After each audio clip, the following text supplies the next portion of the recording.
If you've ever wondered what the silence at the edge of the universe sounds like, I can give you a hint. It sounds a lot like the silence in a lawyer's office after you've just told your children that their multi-million-dollar inheritance has been transmuted into a giant metal dish pointed at Jupiter. It's a silence so pure, so dense, you can almost hear the blood draining from their faces. My name is Bernard Vance. I'm 79 years old, and I've recently become a philanthropist. Or a monster. It really depends on which side of my last will and testament you're standing on. For me, it feels like I can finally breathe again. For my two children, Gregory and Clara, I imagine it feels a bit like suffocation. Let me tell you how a man who spent 45 years building a small engineering firm into a respectable, profitable enterprise, a man who believed in family, hard work, and the sanctity of a promise, ended up disinheriting his own flesh and blood in the most spectacular way I could devise. It wasn't about revenge, not at first. It was about a legacy. But I'm an old man, and I've learned that sometimes the best legacies are forged in the fires of a little well-deserved payback. This whole story, the grand finale of my life as a father, began not with a bang, but with a wobble, a dizzy spell. I was in my garden, pruning the rose bushes my late wife, Eleanor, had planted 3 decades ago. One moment I was admiring the deep crimson of a Mr. Lincoln bloom. The next, the world tilted on its axis like a drunkard. I put a hand out to the brick wall of the house to steady myself, my heart doing a little flamenco against my ribs. It passed in a moment, probably just a bit of dehydration. The kind of thing that happens when you're pushing 80 and forget to drink enough water. I didn't think much of it, but I made the mistake of mentioning it to my daughter Clara when she called for her weekly financial check-in, which she always disguised as a wellness check. Her voice, usually slick with a bored sort of affection, sharpened instantly. "Oh, Dad, a dizzy spell? Are you sure? Have you seen a doctor? You need to take it easy." Her concern was a performance, and a bad one at that. I could hear the gears turning in her head, the mental abacus clicking away. A dizzy spell. He's 79. The cogs of the great inheritance machine whirred to life. The next Sunday, for our obligatory family dinner, the atmosphere was different. It was thick with a cloying, counterfeit sympathy. Gregory, my son, a man who'd managed to turn a prestigious business degree into a string of failed startups, funded by yours truly, pulled out my chair for me. Clara had brought a ridiculously expensive, sugar-free, gluten-free, joy-free cake. They watched me chew my food as if I might keel over into the pot roast at any second. Their concern, I quickly realized, was directly proportional to the latest stock market report. The S&P 500 had a good quarter, and so, my health was suddenly a matter of intense, urgent focus. They weren't looking at me, their father. They were looking at a walking, talking portfolio, a living, breathing trust fund that was taking an annoyingly long time to mature. The inciting incident, the moment the last thread of my denial snapped, came after the meal. We were sitting in the living room, the one Eleanor and I had decorated together. Every piece of furniture, every painting on the wall, held a memory. For them it was just inventory. Gregory was swirling a brandy in his glass, a pretentious habit he'd picked up to look the part of a tycoon. He looked around the room, a speculative gleam in his eye. "This house has great bones," he said to Clara, completely ignoring my presence. "We'll need to update the kitchen, of course. Open plan.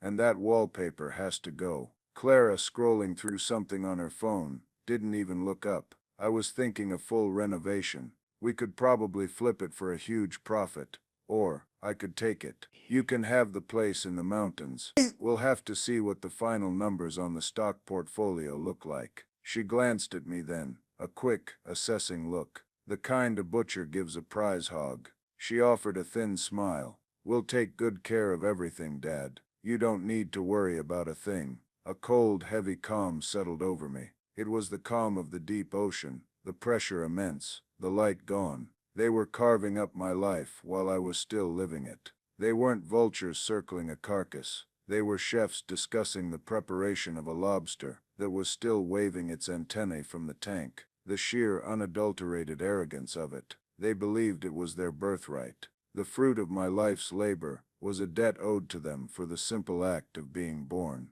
Gregory must have sensed the shift in the room's temperature. He walked over, put a hand on my shoulder, and gave it a patronizing squeeze, the same way you'd soothe a nervous dog. "Don't worry, Dad," he said, his voice oozing with a fake, placating tone. "We'll make sure the estate is handled properly. We'll take good care of the old place." The old place, my home, the repository of my entire adult life, of my marriage, of their childhoods, reduced to a line item, an asset to be liquidated. That was it. That was the moment. The dizzy spell in the garden hadn't been the health scare. This was a sudden violent sickness of the soul. I looked at my son, at the soft entitled man he had become. I looked at my daughter, her face illuminated by the cold glow of her phone, already spending my money, my life, my memories, and in that profound Arctic silence, a new idea began to form. It was a tiny, hard, diamond-sharp thought. They wanted the fruits of my life. Fine, I would give them a harvest they would never ever forget. It wasn't about revenge, not yet. At that moment, it was about justice. It was about showing them that my life, and the love I had built it on, was not a commodity to be traded. It was a universe of its own, and I was about to unplug their telescopes for good. The drive home from that dinner was a blur. My hands were steady on the steering wheel, my gaze fixed on the road, but inside my head a hurricane was raging. The casual cruelty of their words echoed in the quiet hum of the engine. Open plan kitchen. Flip it for a huge profit. The final numbers on the stock portfolio. Each phrase was a little spade, digging up the foundations of what I thought my family was. For years I had told myself stories. I had papered over the cracks in our relationships with checks and excuses. I told myself Gregory's constant need for seed money was just entrepreneurial spirit, not a chronic inability to face failure. I convinced myself Clara's expensive tastes and her expectation that I would subsidize her lifestyle were just a phase, a symptom of a generation that valued different things. I was a fool, an old sentimental fool. When I got back to the house, my house, not their future real estate listing, the silence was immense. It was a different kind of silence than the one in the lawyer's office would later be. This one was hollow. It was the sound of absence. The ghost of my wife Eleanor was everywhere, in the scent of dried lavender in a bowl on the mantelpiece, in the slight depression on her side of the sofa, in the framed photo on my bedside table, her smile so full of life it felt like a rebuke. It was Eleanor's memory that had been my anchor, and my prison. On the night she passed away, in a sterile hospital room that smelled of antiseptic and fear, she had gripped my hand, her knuckles bony, but her grip surprisingly strong. "Promise me, Bernie," she had whispered, her voice a dry rustle of leaves. "Promise me you'll look after them. Keep them together. They're good kids. They need you." And I had promised a dying woman, the love of my life, that I would hold our family together. For 15 years that promise had been my guiding star. It was the reason I'd swallowed my pride when Gregory treated me like an ATM. It was the reason I'd bitten my tongue when Clara spoke to me with the condescending patience one reserves for a senile old relative. I was keeping my promise to Eleanor. I was being the rock, the provider, the glue.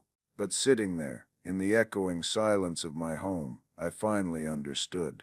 I had been interpreting her words all wrong. She didn't ask me to be a doormat.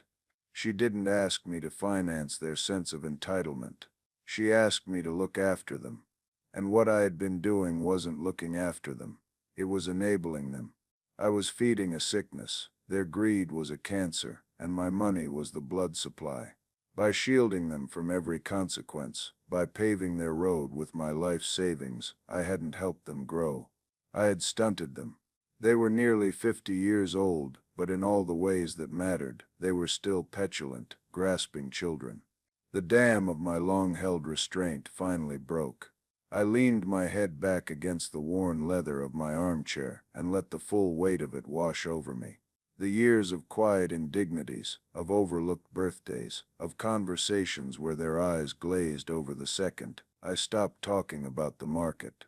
I remembered the time Gregory had launched a ridiculous artisanal water company.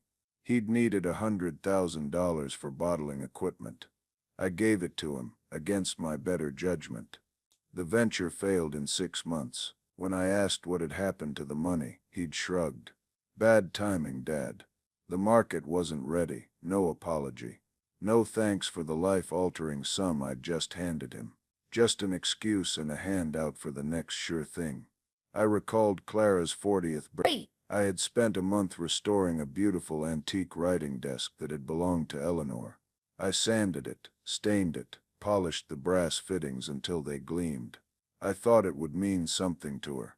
I presented it to her at her party. She gave it a cursory glance and said, "Oh, it's nice, Dad. A little old-fashioned, though. I'm not sure where I'd even put it." A week later, her husband called to thank me, mentioning in passing that Clara had sold it to an antique dealer.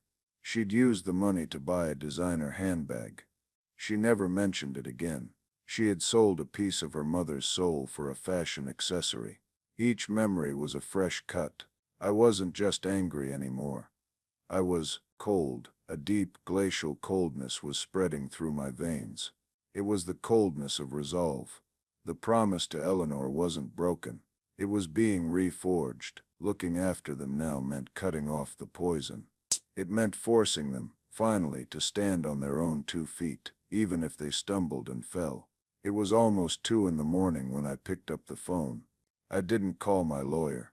I didn't call my financial advisor. I called the one person I knew would understand, not the finances, but the principle of the thing. The phone rang 4 times before a groggy voice answered. "Vance, is that you? Do you know what time it is?" It was Arthur Pendleton. We'd been friends since we were young men, both of us starting out, me with my little engineering workshop, him as a junior lecturer in the university's physics department. He was the smartest man I knew, and the most principled. "I know it's late, Art," I said, my voice steadier than I expected. "I need to talk to you. Something's happened." I told him everything. The dinner, the talk of renovations and stock portfolios, the years of it all. I didn't hold back. I let the bitterness, the disappointment, the raw, aching wound of it all pour out into the phone. Arthur listened, not interrupting once. He just made small, encouraging noises, the way he always did when I was working through a complex engineering problem in the old days. When I was finished, the silence on the other end of the line was not hollow or judgmental. It was thoughtful. Finally he spoke, his voice clear and awake now. "They don't see you, Bernie," he said softly. "They haven't seen you in years. They see a symbol, a vault, and they're just waiting for the key." Hearing it said so plainly by someone outside the toxic bubble of my family was like a lightning strike. It was the absolute truth. "What do I do, Art?" I asked, feeling a lifetime of fatigue in that one question. "For years you've built things on the ground, Bernie," he said. "Your company, your family, your fortune. You've been looking down at their feet, making sure their path was clear. Maybe it's time you started looking up." Looking up, the phrase hung in the air. I glanced out the window at the night sky, a velvet blanket pricked with 1,000 tiny diamonds of light. I used to love the stars. Eleanor and I, when we were young and poor and had nothing but time, would drive out of the city, lie on the hood of my old Ford and just look. We'd trace the constellations, talk about how small we were, how vast and full of wonder everything was. When had I stopped doing that? When had my gaze fallen from the cosmos to the stock market ticker? "You remember that dream project I was telling you about?" Arthur continued, a new energy in his voice. "The one the university board keeps laughing out of the room. The deep space array?" I did remember. Arthur, even in retirement, was a passionate advocate for the university's astronomy department. He'd been trying to secure funding for a new radio telescope for a decade, a powerful instrument that could listen to the whispers of the early universe. He called it his Symphony of the Spheres. "They say it's a vanity project," Arthur said, a familiar note of frustration in his tone. No immediate return on investment. No practical application for the business school. They'd rather build a new parking garage. A new parking garage. The thought was so mundane, so gray, so utterly devoid of magic. It was the kind of thing Gregory would have called a sensible investment. And that's when the two ideas, Arthur's and my own, collided in my mind. The quiet click of tumblers falling into place was almost audible. Looking up, a legacy, a symphony of the spheres, something so grand, so permanent, so utterly outside the grasping reach of their greed. It wasn't just a plan anymore, it was a calling. Arthur, I said, a smile spreading across my face for the first time in what felt like an eternity. How much exactly would it cost to build your vanity project? The conversation with Arthur was the spark, but a spark is no good without fuel and a plan. The next morning I felt a kind of clarity I hadn't experienced in decades. The grief and anger had been burned away overnight, leaving behind a core of cold, hard purpose. I was an engineer, after all. I didn't just have feelings, I built things. And now I was going to unbuild my old life and engineer a new one. My first call was to my financial advisor, a woman named Carol Davies. Carol was sharp, no nonsense, and had been managing my portfolio for 20 years. She'd seen Gregory's sure things come and go, and had always offered tactful, sound advice, which I had too often ignored out of familial obligation. "Bernard," she said, her voice crisp. "Good to hear from you. I was just reviewing your quarterly statements. Another solid performance from the tech holdings." "Carol, I want to liquidate," I said, without preamble. There was a pause. I could hear the faint clicking of her keyboard stop. "Liquidate? Do you mean rebalance a few positions, take some profits?" "No," I said, looking out the window at the rose bushes. "I mean everything, every stock, every bond, every mutual fund. I want it all turned into cash." Another longer pause. This was the financial equivalent of walking into a doctor's office and demanding to have all your limbs amputated. "Bernard, may I ask why?" "That would trigger a significant capital gains event. We're talking about a massive tax liability. And market timing, selling everything at once, is unorthodox." "The reason is my own, Carol," I said, my tone polite but firm. "And I'm not finished. I want you to draw up the paperwork to put the house on the market. Immediately." Now there was a choked sound. "The house, Bernard, are you all right? Is everything okay?" This was the first test. The first person to question my sanity. I knew it wouldn't be the last. "I am more all right than I have been in 15 years, Carol. I need a number. A single final number for the total net worth of my entire estate after taxes and fees. I need to know precisely what I have to work with." I could sense her hesitating, weighing her professional duty against her concern. "This is highly unusual," she said. "As your advisor, I have to recommend against such a drastic, precipitous move." "Your recommendation is noted," I replied. "Now I need your compliance. I am your client, I am of sound mind, and this is my instruction. Can you do it, or do I need to find an advisor who will?" The steel in my voice did the trick. She sighed, a sound of reluctant capitulation. "Of course, Bernard, I'll get the preliminary analysis started. It will take a few days to get a clear picture."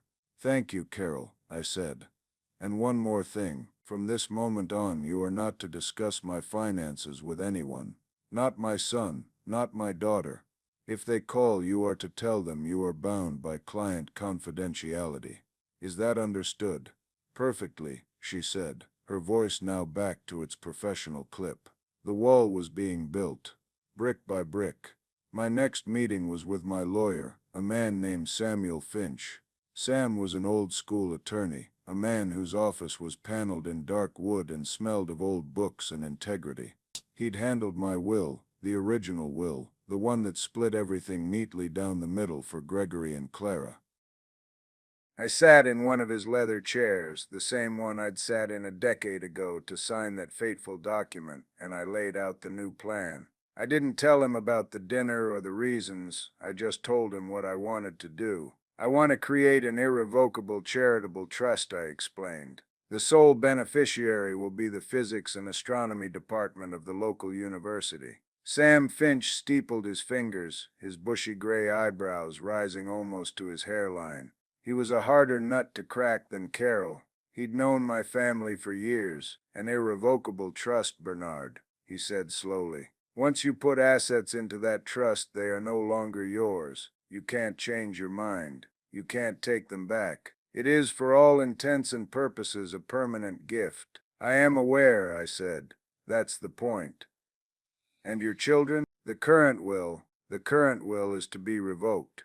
We're drawing up a new one. A very simple one. He leaned forward, his expression serious. Bernard, your children could contest this. They could claim undue influence or argue that you're not mentally competent. A move this radical, which is why we are going to make it ironclad, I interrupted. I want you to arrange for a full psychiatric evaluation from a board-certified geriatric psychiatrist. I want a signed, notarized report on my mental fitness. We will attach it as an addendum to the new will and the trust documents. We will leave them no legal loopholes, not a crack of daylight. Sam stared at me for a long moment, his gaze searching my face. I met his eyes without flinching. I felt no rage, no mania. Just a serene, unshakable certainty. He must have seen it too. He finally nodded, a slow, deliberate motion. All right, Bernard. It's your money. We'll do it your way.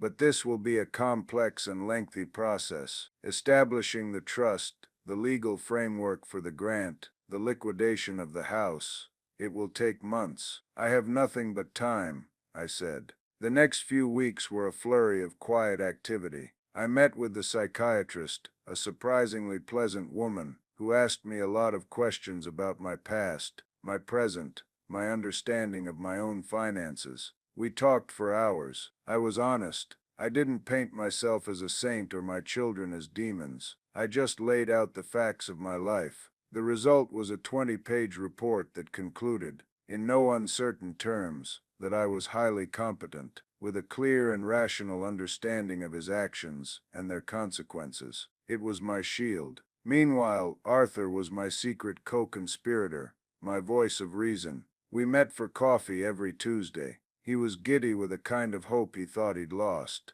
He brought blueprints, astronomical charts, research papers. He explained the difference between parabolic and spherical dishes, the importance of seating the telescope in a valley to shield it from radio interference. His passion was infectious. He was also the one who helped me refine the emotional core of the plan. You can't just give them the money, Bernie, he'd said one afternoon, stirring his coffee. A grant is too abstract. They won't understand it. You need a monument, something big and physical and undeniably real. The telescope, I said. Exactly, he beamed. The telescope. Something they can't ignore, something the whole city will see. We started calling it the project. I brought in Dr. Alistair Finch, the president of the university. No relation to my lawyer, which was an amusing coincidence. I met with him and Arthur in a private room at the university club. Dr. Finch was a tall, politically savvy man, more administrator than academic, but he knew an opportunity when he saw one. When I told him the number Carol Davies had given me, the final breathtaking sum of my entire liquidated estate, his professional composure cracked. For a moment he just stared, his mouth slightly agape. Mr. Louvetus, Bernard, he stammered. That amount is transformative. It's not just a grant, it's a legacy. It would create a research center, fund scholarships for a century. It would put this university on the international map. I have one condition, I said, leaning forward. The entire endowment will be named the Bernard and Eleanor Vance Grant for deep space research, and the centerpiece, the radio telescope itself, that will be built. No compromises, no diverting funds to a new parking garage. I shot a look at Arthur, who grinned. Dr. Finch nodded eagerly. Of course, absolutely. The Bernard and Eleanor Vance telescope. It has a wonderful ring to it.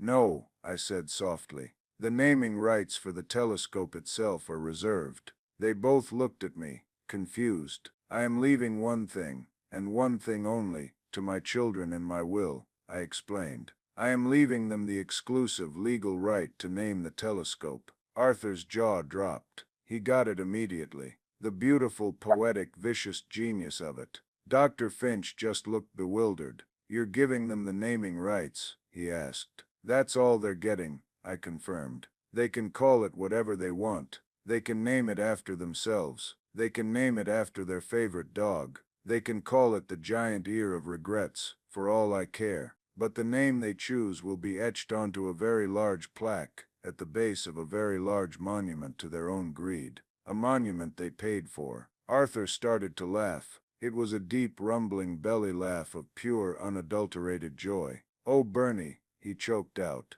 wiping a tear from his eye. That is the most wonderfully cruel, most elegantly perfect thing I have ever heard. Dr. Finch still looked a bit lost, but he saw the money and the vision. He didn't need to understand the family drama.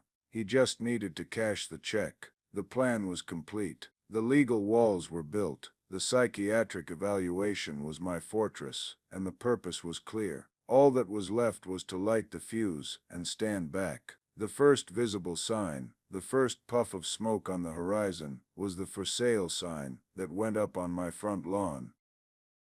The first move in my silent war was planting a small rectangular piece of wood and metal into the soft grass of my front lawn. It was a simple sign from a local real estate agent with her smiling face and a bold red declaration, "For sale." I stood at my living room window and watched the man hammer it in. Each strike of his mallet felt like a drumbeat, heralding a new era. It was a declaration of independence. It took less than 3 hours for the first panic call to come through. It was Clara, Dad. I was just driving past your street, and there's a sign. A for sale sign. In our yard. Is this some kind of joke? Our yard, not my yard. Even now. No, it's not a joke, Clara, I said calmly. I've decided to sell the house. Sell the house? What are you talking about? You can't sell the house. That's our family home. Where will you live? The questions came out in a rush, a jumble of feigned concern and raw, possessive panic. I've made other arrangements, I said, offering no details. It's a big place for one old man. Time to downsize. Downsize? Without talking to us? To me and Gregory? Dad, this is a family decision, she insisted, her voice rising in pitch. Mom would be absolutely horrified. Ah, the ghost of Eleanor, summoned as the first line of defense. I was ready for it. Your mother would want me to be happy and comfortable, Clara, and this is what I've decided to do. Now I have to go. The agent is calling me. I hung up before she could protest further. I knew that call was just the opening salvo. I'd kicked the anthill. Now I just had to watch them swarm. The next call, an hour later, was from Gregory. His approach was different. He tried to sound reasonable, the responsible son handling a confused, aging parent. Dad, Clara called me. She's a bit hysterical. Said you're selling the house. What's really going on? Are you in some kind of trouble? Do you need money? The irony of him, the man who had siphoned hundreds of thousands of dollars from me over the years, asking if I needed money, was so rich I almost laughed. I'm fine, Gregory. My finances are my own concern, I said, keeping my voice level. Well, with all due respect, Dad, at your age, your finances are kind of the family's concern too, he said, the velvet glove slipping to reveal the iron fist of entitlement. We need to make sure you're making sound decisions. Selling the house your father built, the house we grew up in, it seems rash. Impulsive. Maybe we should sit down, go over things. Maybe we should talk about getting some help, someone to manage your affairs. A power of attorney, perhaps, just to take the burden off you. There it was. The end game. They weren't just circling, they were moving in for the kill. They thought my actions were a sign of senility, a weakness they could exploit to seize control. They had no frame of reference for me acting in my own self-interest. It had to be a sign of incompetence. "I appreciate your concern, son," I said, the words tasting like ash in my mouth. "But I am perfectly capable of managing my own affairs. The house is being sold. That is my final decision." "We'll see about that," he muttered, just before slamming the phone down. The battle lines were drawn. For the next few weeks, the noise, as I came to think of it, was relentless. They called constantly. They left long rambling voicemails that swung wildly between tearful pleas, angry accusations, and dark hints about my mental state. They were working from a playbook of emotional manipulation they had used on me for years, but the pages were all stuck together. Nothing was working. My silence, my calm, polite refusal to engage, was a mirror they couldn't stand to look in. It reflected their own ugly desperation right back at them. I, meanwhile, was moving. I had found a modern, comfortable two-bedroom apartment in a new development across town, near the university. It was clean, bright, and blessedly empty of ghosts. It had a small balcony where I could put a few potted plants. It was mine. Arthur helped me move the few things I wanted to keep: my favorite armchair, my books, the photos of Eleanor, a small box of her most cherished non-monetary possessions. The rest, decades of accumulated furniture, dishes, memories, was to be sold with the house. I was shedding my old skin. The day the sale of the house closed was also the day Carol Davies confirmed the last of the stock portfolio had been liquidated. All the streams had flowed into one great river. The number was sitting in a holding account, a figure so large it looked like a typo. The sheer power of it was terrifying and exhilarating. It was the potential energy of a lifetime of work, coiled and ready to be released. I bought a new phone, a simple prepaid burner. I gave the number to only 3 people: Arthur, Sam Finch, and Carol Davies. I let the battery on my old phone die. The noise stopped. The silence that followed was glorious. It was the sound of freedom. Of course, the silence couldn't last. They were just regrouping. About a week after I'd moved into my new apartment, my old phone number having gone dead, they escalated. They decided on a direct assault, an intervention. I was sitting on my new balcony, reading a book about the Hubble telescope, and enjoying a cup of coffee, when the building's intercom buzzed. I assumed it was a delivery. "Yes," I said into the speaker. "Dad, it's us, Gregory and Clara. Buzz us in. We need to talk." Clara's voice was strained, brittle. I could picture them down there, standing on the pavement, a united front of frustrated greed. They must have gone to the old house, found it empty, and sold, and then spent the day tracking down my new address. It probably wasn't hard, but I could imagine their fury at having to do the legwork. I took a deep breath. This was a confrontation I had known was coming. But it would be on my turf, on my terms. I buzzed them in. They stepped out of the elevator and stood in the doorway of my apartment, and for a moment they were speechless. They were expecting, I think, to find me in a squalid, depressing little room, a sign of my decline. Instead, they found a bright, airy space, tastefully furnished, with sunlight streaming through the large windows. It didn't look like an old man's last stop.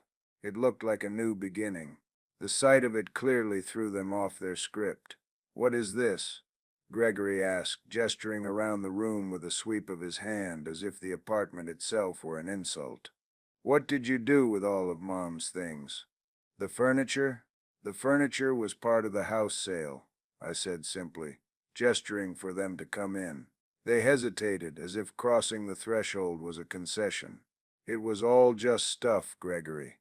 "Stuff?" Clara shrieked, finding her voice. "That was our childhood. That was Grandma's dining set. You sold our heritage." "Your heritage is not a dining set, Clara," I said, my voice dangerously quiet. "And it's not for sale." They came in and stood awkwardly in the middle of the living room, refusing to sit. They looked out of place, their dark, expensive clothes clashing with the light, modern decor. They looked like storm clouds that had wandered into a summer sky. "We've been worried sick, Dad," Gregory started, falling back on the old script. "Your phone is disconnected. You sold the house from under us. We had to hire a private investigator to find you." A private investigator. The sheer drama of it. The expense. "A phone call would have been cheaper," I noted dryly. "If you had the number." "This has gone far enough," Gregory said, his voice hardening. "We've spoken to a lawyer. We are very concerned about your state of mind, about who might be influencing you." He shot a suspicious look around the apartment, as if expecting to find a gold-digging new girlfriend hiding behind the curtains. "The only person influencing me is me," I said. "For the first time in a very long time." "Dad, listen to me," Clara pleaded, trying a different tack. She stepped forward, her hands clasped in front of her as if in prayer. Her eyes were wide and wet. The performance was better this time. "We love you. We're just scared. This isn't you. Selling everything, hiding away in this box. Mom would be heartbroken. She would want us to be looking after you." "Your mother," I said, and my voice was so cold it seemed to drop the temperature in the room, "would be horrified. Not by this apartment. Not by me selling a house full of dusty furniture. She would be horrified by you. By the grasping, entitled, joyless people you have become. You stand there talking about her memory, but you have no idea what she truly valued. You speak of love, but you mean money. You speak of concern, but you mean control. You are not worried about my health. You are terrified about your inheritance." The truth, spoken so plainly, hit them like a physical blow. The fake tears in Clara's eyes vanished, replaced by a flash of pure fury. Gregory's face went white with rage. "How dare you?" he hissed. "After everything we've done for you.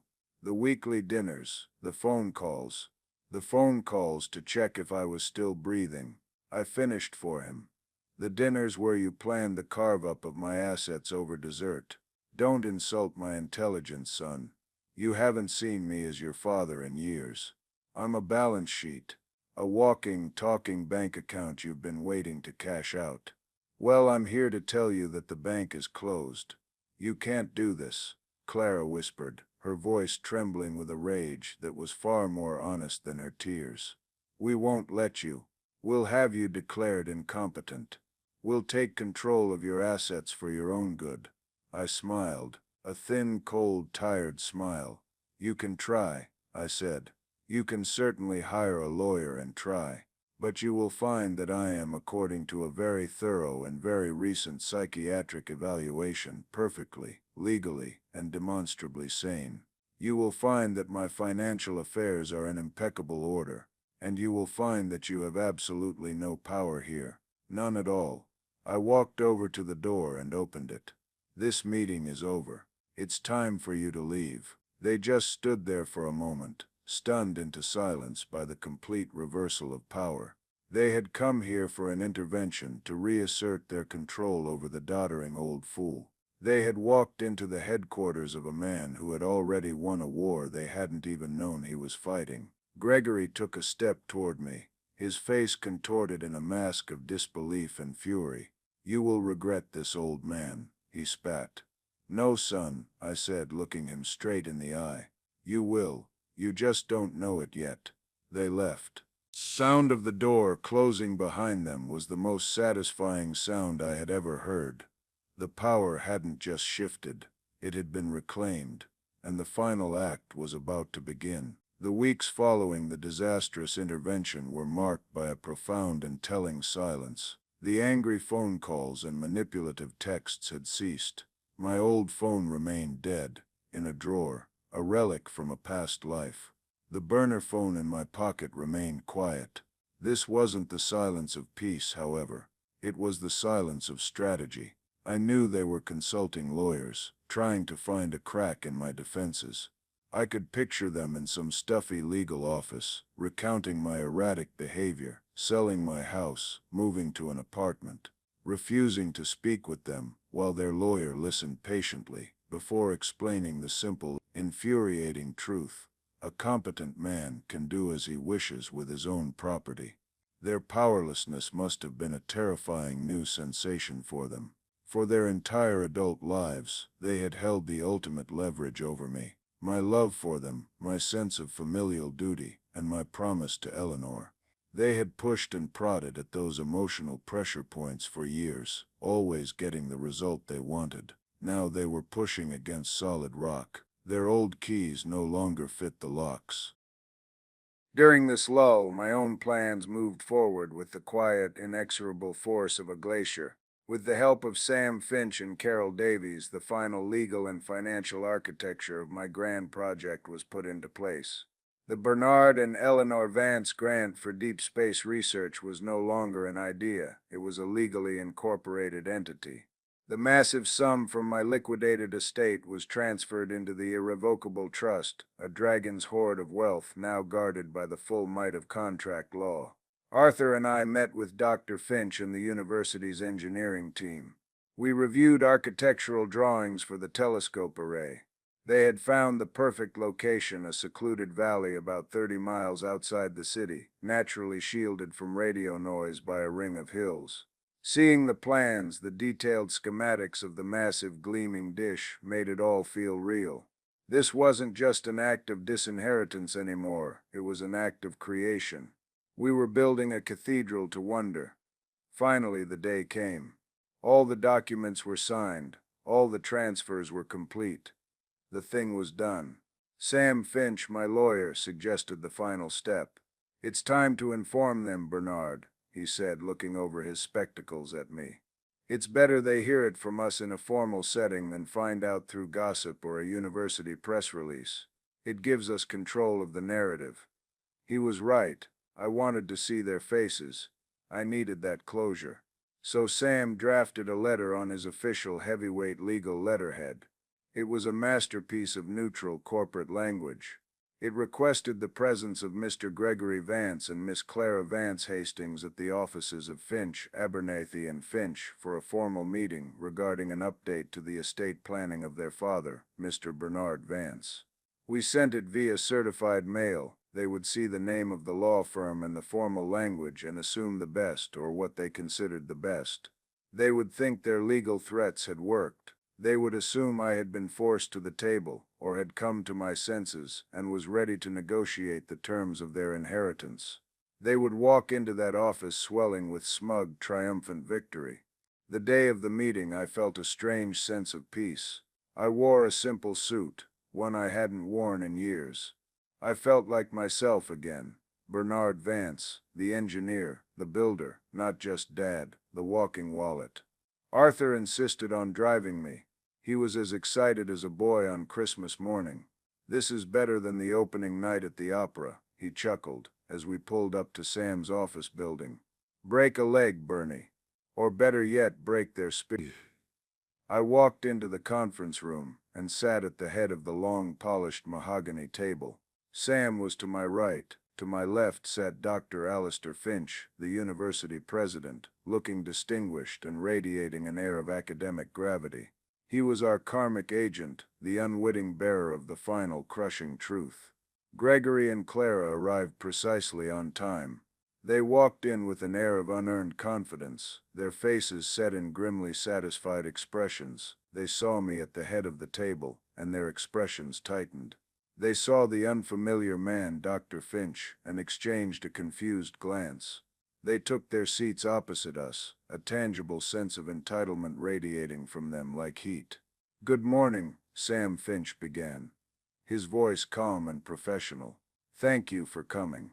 We have asked you here today to provide you with a definitive update on your father's financial arrangements, in the interest of full transparency."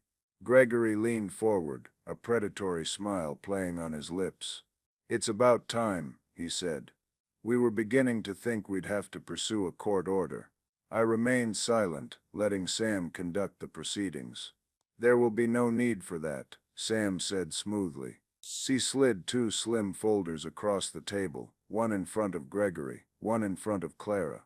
What you have before you is a summary statement of a new legal entity that has been established by your father." They opened the folders with suspicion. I watched their eyes scan the first page. I saw the exact moment they saw the name, the Bernard and Eleanor Vance Grant for Deep Space Research. I saw the flicker of confusion. Grant? Research? This wasn't part of the plan. "What is this?" Clara asked, her voice sharp. "Some kind of tax shelter?" "Not exactly," Sam said. He gestured to the man beside me.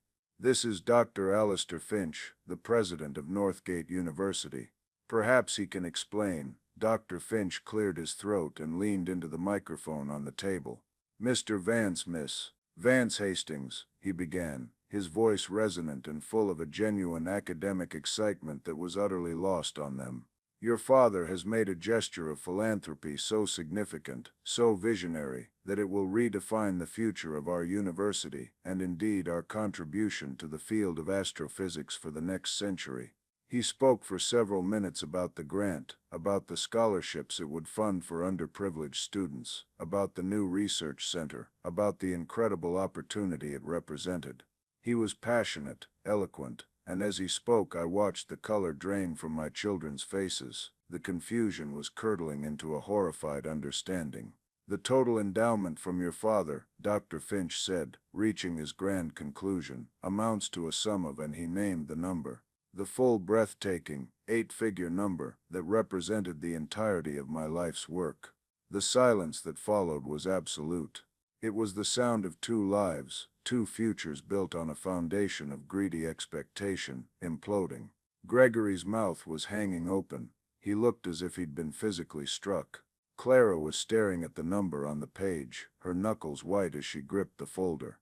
"And the centerpiece of this incredible gift," Dr. Finch continued, oblivious to the emotional carnage he was wreaking, "will be a new state-of-the-art radio telescope array. A truly world-class instrument." Finally, Gregory found his voice. It was a strangled whisper. "All of it? You gave them all of it?" "That is correct," Sam Finch said gently. "There's nothing left?" Clara breathed, her eyes wide with disbelief. "The stocks, the house, everything. It has all been placed in an irrevocable trust," Sam confirmed. "The funds are now legally the property of the endowment." This was the moment I had waited for. I leaned forward, resting my hands on the table. For the first time I spoke. "Not quite everything, Clara," I said. "I did leave you something. Both of you." They looked at me, their faces a mixture of confusion, hope, and raw hatred. Was there a loophole? A hidden account? Sam Finch slid one final document across the table. It was a single page, elegantly printed. "Your father's new will is quite simple," he said. "It leaves all his personal effects, of which there are few, to his friend, Mr. Arthur Pendleton. And it leaves one very specific and legally binding item to the two of you, jointly." They stared at the page. I knew what it said. It bequeathed to them, and only to them, the sole, exclusive, and permanent right to choose the official name for the new radio telescope funded by the Bernard and Eleanor Vance Grant. They read it. Then they read it again. The meaning slowly dawned on their faces like a dreadful, ugly sunrise. Gregory looked up at me, his face purple with rage. "You're giving us the right to name it? That's our inheritance? A name?" "That's right," I said, a slow smile spreading across my face. I felt a weight lift from my shoulders that had been there for 15 years. I felt light. I felt free. "That is the totality of what you will receive from me. It's the only thing left. You can name it after yourselves. You can call it the Gregory and Clara Vance Memorial Telescope. Or you can call it something more accurate. You can call it the Disappointment Dish, for all I care." Clara started to sob, not with grief, but with the frustrated, helpless rage of a spoiled child whose favorite toy has been taken away. Gregory shot to his feet, knocking his chair over with a crash. "You can't do this," he roared, pointing a trembling finger at me. "You senile old fool. We'll sue. We'll drag you through every court in the country. We'll prove you're insane." I just looked at him, my smile never wavering. I didn't need to say a word. Sam Finch took care of it. "I would advise against that, Mr. Vance," Sam said, his voice like ice.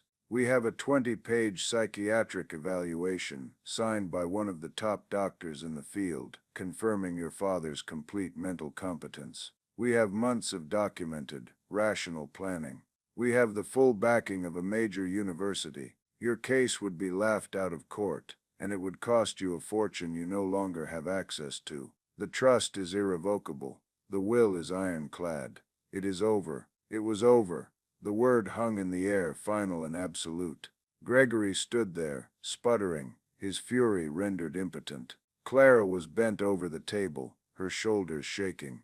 They were defeated, not by legal tricks or corporate maneuvering, but by a simple, profound truth they had never been able to grasp. It was my life. It was my money. It was my legacy, and they were not entitled to any of it. My vindication was complete. In the months since that meeting, my life has found a new rhythm. It's a quiet, steady beat, like a pendulum clock in a peaceful room. I sold my car, and now I walk most places. I take the bus to the university campus a few times a week. My apartment, which my children saw as a box, feels like a castle to me, a castle of tranquility. The silence is no longer hollow. It's full. It's filled with the rustle of book pages, the quiet hum of the city outside, and the welcome sound of Arthur's laughter when he comes over for our weekly chess game. Construction has begun on the telescope. I have a hard hat with my name on it. Sometimes Arthur and I drive out to the valley to watch the progress. Huge concrete footings are being poured into the earth, the foundations for something that will outlast all of us. The young engineers and astrophysicists on the project treat me with a kind of gentle reverence. They call me Mr. Vance. They ask me questions about my old engineering firm. They see me, not a wallet, not an obstacle, but a person, a founder. The first recipients of the Bernard and Eleanor Vance Grant scholarships were announced last month. I attended the ceremony. A dozen bright, hopeful young students, many from families with nothing, now have their education fully paid for. They are studying physics, engineering, computer science. A young woman, the daughter of a janitor and a seamstress, gave a speech. She spoke about dreaming of the stars since she was a little girl, and how this grant had turned an impossible dream into her reality. She cried. I cried. Arthur put a steadying hand on my shoulder. This, I thought, is what a real legacy feels like. It's not a number in a bank account. It's a launching pad for someone else's dream. I hear things, of course. The city isn't that big. Gregory's latest venture, some kind of high-end consulting firm that apparently consulted no one, collapsed. I gather his house is on the market, not by choice. Clara and her husband have downsized dramatically. She had to sell her oversized SUV. I saw her once from a distance loading groceries into a modest sedan. She looked smaller somehow, diminished. The fire of her entitlement had been dampened, leaving behind the gray ash of reality. I felt a brief, fleeting pang of something. Not pity exactly, more like a clinical sadness. The sadness you feel when you see a beautiful machine that has been poorly maintained and allowed to rust. It's not about the money. I know that's what you might be thinking. But it was never about the money, not really. It was about respect. It was about being seen as a human being by the two people I had brought into this world. Their obsession with my wealth was just a symptom of the deeper disease. Their complete and utter failure to value me for anything other than my net worth. They didn't love me. They loved what I had. So I gave what I had to something that would create wonder instead of waste. And the name? The one thing I left them. They have not yet submitted a name for the telescope. I imagine they are paralyzed by the choice. To name it after themselves would be an act of breathtaking narcissism, a permanent monument to their own humiliation. To give it a noble, inspiring name would be a concession, an admission that I had won, that my project was worthy. To give it a ridiculous name, like the disappointment dishes, I suggested would make them look petty and childish to the entire world. It's a perfect trap, a checkmate of their own making. So for now, on all the official university documents, it is simply referred to as Telescope Array Project 734. It has no name. It is a monument to their silence, to their powerlessness. And in a way, that's the most fitting name of all. I wasn't a perfect father. I see that now. I spoiled them. I shielded them from the consequences of their actions. I taught them, through my own weakness, that love was transactional. My final act, this grand gesture, was as much an atonement for my own failings as it was a punishment for theirs. My only hope is that someday, when they are old and looking back on their lives, they will understand. Maybe they will finally be forced to build something of their own, something of value that has nothing to do with money. Maybe. But I'm not holding my breath. My new life is simple. I have my friend, I have my books, and I have my project. Some nights when the sky is clear, I go out onto my little balcony and I look up. I look at the moon, and at Mars, and at the faint shimmering belt of the Milky Way. I think about Eleanor, and how she would have loved all of this. I think about the giant metal ear we are building out in that quiet valley, an ear that will soon be listening for the oldest, faintest whispers of creation, and I smile. My children were so concerned with their inheritance, with what I would leave behind for them on Earth. They never once thought to look up. So I decided to leave my legacy somewhere they could never touch it, scattered amongst the stars. So I have to ask you, what would you have done? Would you have kept the peace, honored the promise to a dying spouse, and let them continue to drain the life from you? Or would you have done what I did? Sometimes you have to burn down the old house to see the stars more clearly. Let me know what you think in the comments below. And if you enjoyed my story, please give this video a like and subscribe to the channel for more stories like this one. It helps more than you know. Thank you for listening.